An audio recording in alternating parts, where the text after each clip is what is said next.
Hello there. Thank you so much for joining us. This is News Channel Nebraska. My name's Eric McKay. Let's take a look at our top headlines today. Beginning in national news, where analysts say police are getting closer to identifying the suspect in the UnitedHealthcare CEO's murder. The NYPD asking the public to review surveillance images to help. A law enforcement source, meanwhile, briefed on the investigation, says the suspect was caught on camera last month. Amy Kiley has more on other video and evidence that investigators are using. The moment they had a pretty good facial photo, it was almost ball game over.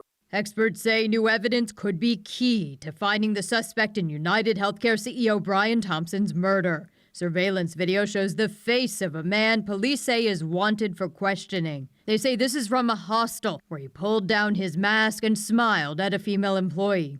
I think we're lucky that we have a lot of surveillance. Obviously, we want more. And if anybody has any more information or surveillance, we want them to come forward. Experts say law enforcement can use evidence to piece together a timeline that eventually could lead to an arrest. For instance, police now believe the suspect took a Greyhound bus to New York that originated in Atlanta. NYPD and the FBI have a great ability to pull together video surveillance and piece it together moment by moment by moment and follow somebody through any camera available. And it's not just video evidence. Authorities say they think the suspect dropped a burner phone and a water bottle an official says has a smudged fingerprint. Investigators say they found the words depose and delay written on a shell casing and live round at the scene. A popular insurance industry phrase is delay, deny, defend. The moment an identity is fully established, things move very quickly towards arrest. I'm Amy Kiley reporting. To politics, where House Republicans voted Thursday to block the release of the long-awaited Ethics Committee report on allegations against former Congressman Matt Gaetz.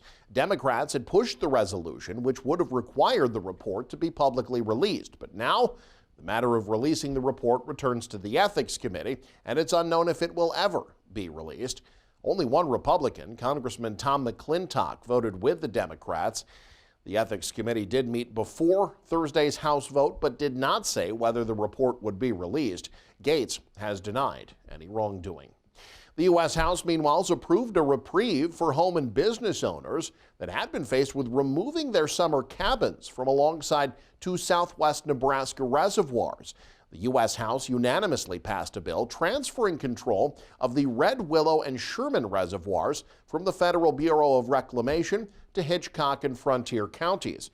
Residents in that area had raised the issue after the federal agency had announced plans to build new facilities at the reservoirs, which would have meant removing almost 200 mobile summer homes.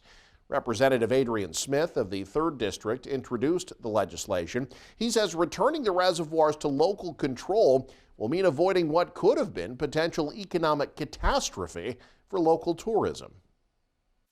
This would provide long-term certainty for the businesses which depend on revenue brought in by tourism, the locals who enjoy recreational activities at the reservoirs, and the some 180 housing owners from 3 states. These owners and their families have spent generations creating these homes away from home. Once they gain control of the land, the county governments will negotiate leases for local concessionaires to manage the leases with the trailer owners at the reservoirs. In the meantime, the State Game and Parks Commission will continue to operate the campgrounds at both reservoirs. President-elect Donald Trump has announced his picks for 2 agencies that he says will help him carry out his plans for strict immigration reform, including mass deportations. Trump announced on social media Rodney Scott is his pick to be Customs and Border Protection Commissioner. Scott's the former head of the U.S. Border Patrol. Trump also announced Caleb Vitello is his nominee to be the acting director of Immigration and Customs Enforcement, known as ICE. Vitello currently works at the agency as the assistant director for the Office of Firearms and Tactical Programs. Anthem Blue Cross Blue Shield halting its plan to put time limits on coverage for anesthesia during surgery. Joe Hennessy has reaction from healthcare officials around the Midwest. Things happen. You can have bleeding, you can have unusual anatomy, and no two surgeries are exactly the same. That was the concern from the start as the Anthem Blue Cross Blue Shield policy was initially unveiled for its customers. An arbitrary time that they would decide is the right amount of time for a surgery, capping the amount they would pay for the anesthesia costs. Our preliminary evidence is that they do not meet reality in the operating room. Most patients don't know about it. We have been working extensively with Anthem in the past 4 weeks to try and explain to them the folly of their ways. After weeks of battling over patient care, the Association of Anesthesiologists are breathing a sigh of relief, as questions like these, before the announcement was official, won't happen now. Do you think that patients are going to turn away from getting a surgery? They may. That's a very big concern. Missouri's Majority Floor Leader John Patterson's response to the decision to do away with this policy is, quote, "The correct amount of time for an operation will always be the time it takes to do it right and do it safely." Anthem's public relations director, Emily Snooks, emphasized the decision to eliminate this policy in 3 states is that it was never their policy to not pay for medically necessary anesthesia services. If there's fraud, we are all for trying to eliminate that. But this really looks like they're putting profits over patient care.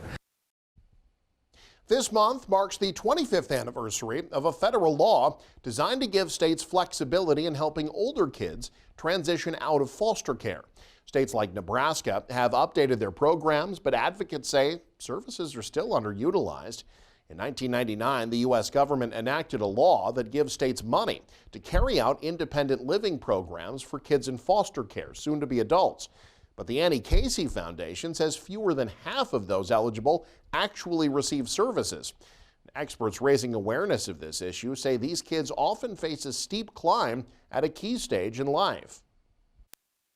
They faced a lot of adversity in their early years, and we have the opportunity, and we really have to meet that opportunity to provide some really targeted additional supports to smooth that climb.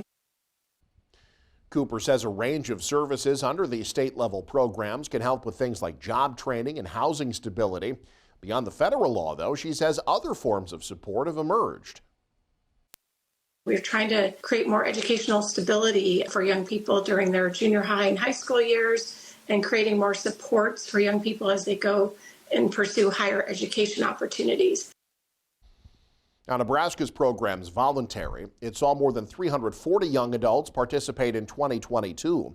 The Casey Foundation says, though, only about 1 in 4 successfully completed it. National advocates have urged state and federal lawmakers to do all they can to close those gaps. This past year, Nebraska opted to include youth aging out of the juvenile justice system who lack any family support. Honda recalling more than 200,000 SUVs in the U.S. because of potential fuel leak concerns. This recall includes certain 2023 and 24 Passport and 2023 to 25 Pilot vehicles.